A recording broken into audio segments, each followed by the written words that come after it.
Well, bench is a mess in light of what I've been working on. I decided to take this little bit of downtime waiting on the relays and whatnot to put all the electronics in housing. Nothing super fancy, but oh, and a proper on-off switch now.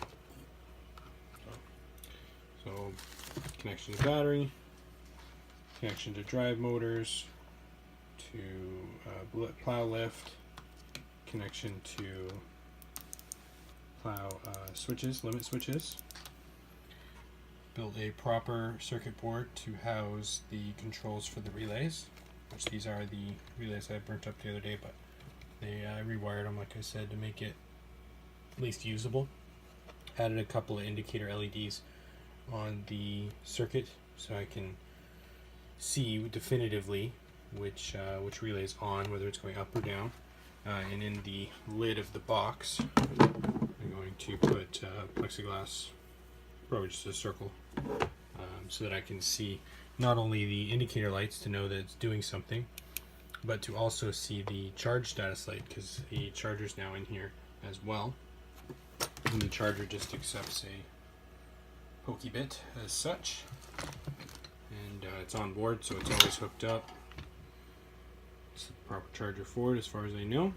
I changed out my receiver to an orange RX one in place of the Dimension one that I had in there, just because this one uses S-Bus, which means it all comes out on one line, and then I got to use this flight controller, actually out of a quadcopter, to disperse it out into the pins.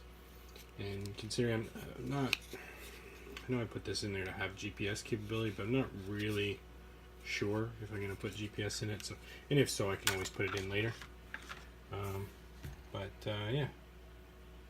So I mean, it looks like it's going to be all right. I went ahead and tested and everything works. The limit switches I'm pretty excited about, and like I was saying, they are actual physical interrupts for the data signals that run to the relays. So that's in the Arduino's not reading any input from these. These are actually breaking the output. That way it's a physical guaranteed to disconnect without the Arduino screwing all up. And I also added some controls. Let me hook this up and show you. So I added controls for the relays for lifting the plow up and down. Before I was just using the throttle. But I want to keep that available for other things, so I just used these two switches. We've got up and down for the plow, because now it has limit switches, so that it'll just raise up and stop, and then raise down and stop. But also put a safety on it. You'll notice no lights or do anything. Put a safety on it over here, so you have to engage the plow, and then you can go between up and down. And then obviously you can shut it back off if when it's parked or whatever through the summertime when it's not using that, or being used for something else.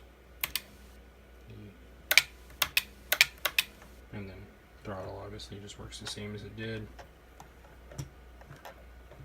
That's pretty much it. But yeah, I like these switches, because this was okay, plow up, plow down, but it just wanted to keep this free so I could, well, possibly put a camera on it, and that can be my pan tilt for the camera. We have a cable pulling truck. The same thing has this is the drive for the cable truck, and this here is your camera. It's pretty nice. Up and down, you can set it at a set height, so you're looking at the ground as you're going, or whatever, looking up as you're going. Left and right, you generally don't care so much about unless you're stopped. It gets real confusing if you're looking left while you're turning right or whatever. But for this thing, I do think I want to put a camera on there. I got a set of FPV goggles that I might use as well, so I can actually sit down and feel like I'm in the cockpit. I don't really know if that's maybe too intriguing, but it's another thought, right? But anyways, yeah. Switches is what I was most excited about. Switches and relays, getting it all in the waterproof box, or water resistant now. We put a couple holes in it. A lot better than it was. Next step's putting her back in the machine.